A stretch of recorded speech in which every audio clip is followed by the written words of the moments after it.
Naam.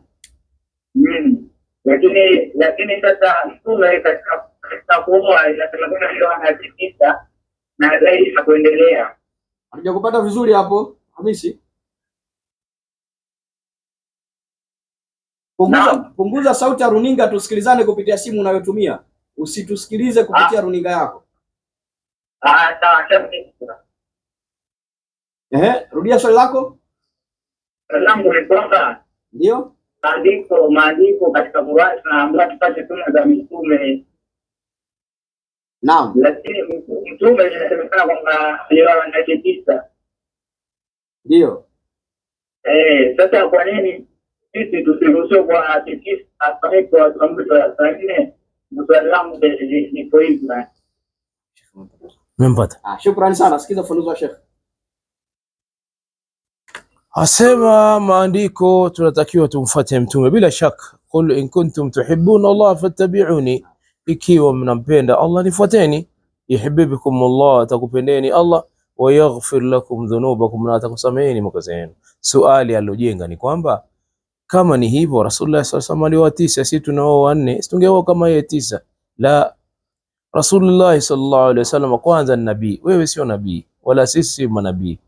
Huyu ni wa kwanza, kachaguliwa na Allah subhanahu wa ta'ala. Kisha Rasulullah sallallahu alaihi wasallam kupewa fursa hii, kuna hikma zake. Kila mwanamke, kuna wanawake karibu wote aliozeshwa na Allah subhanahu wa ta'ala, ishara karibu wote. Kuna wengine alioa kama Khadija wa ila dhalika, alioa yeye kama yeye katika kutokana na vile Allah alivyokadiria, lakini kuna wengine alikuwa anaambiwa kabisa muoe yule kutokana na maslahi ya dini. Kwa hiyo Rasulullah sallallahu alaihi wasallam ni tofauti na wewe. Yeye naam ni kiumbe kama wewe na kila kitu, lakini hadhi yake na daraja yake. Bali Rasulullah sallallahu alaihi wasallam alipewa nguvu. Rasulullah sallallahu alaihi wasallam alikuwa na afya yake na nguvu. Hata katika baadhi ya hadithi, tawafa nabii sallallahu alaihi wasallam ala jamii nisaihi fi lailatan wahida. Rasulullah sallallahu alaihi wasallam hao 9 unasikia, aliwahi kuwazungukia wote kwa siku hii moja. Simene, wewe una 4 unagawa zamu. Yeye aliwahi kufanyaje?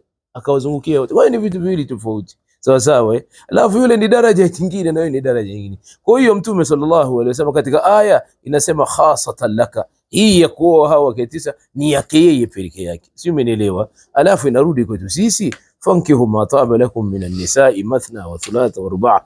Wa in khiftum alla ta'dilu fawahida. Sisi 1, 2, 3 au 4. Kama unachelea hautafanya uadilifu, unarudi kwa nini? Mmoja. Aliyouliza si ajabu hata moja bado hajaoa pengine. Sijui, wallahu aalam. Kama itakuwa ni hivyo basi, kama atakuwa pengine wana moja hata 2 hana pengine. Kwa hiyo tunachosema hawa ni manabii, na manabii wana nafasi zao mbele ya Allah subhanahu wa ta'ala.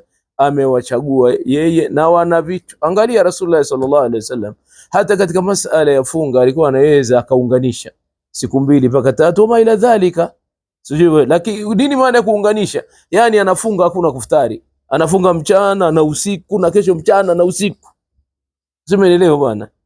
Kisha masahaba walipotaka kufanya vile, akaona wataumia, akamwambia, akawakataza. Na Nabii sallallahu alaihi wasallam alisali msiunganishe. Alipoulizwa, mbona wewe unaunganisha? Swali linafanana kama hili.